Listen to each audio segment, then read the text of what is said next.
స్నానం చేసి మీకు దగ్గరలో మందార చెట్టు ఎక్కడుందో అక్కడికి వెళ్ళండి. ఆ మందార చెట్టు ఆకులు 108 తెచ్చుకోండి.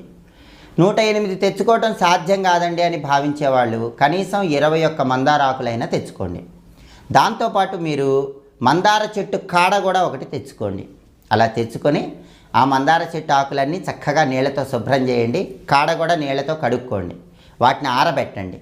ఒక పొడి వస్త్రం తీసుకొని వాటిని శుభ్రంగా తొడవండి.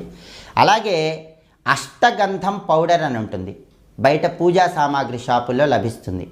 ఈ అష్టగంధం తీసుకొని అష్టగంధంలో కొద్దిగా నువ్వుల నూనె కలిపి అష్టగంధాన్ని పేస్ట్ లాగా చేయండి.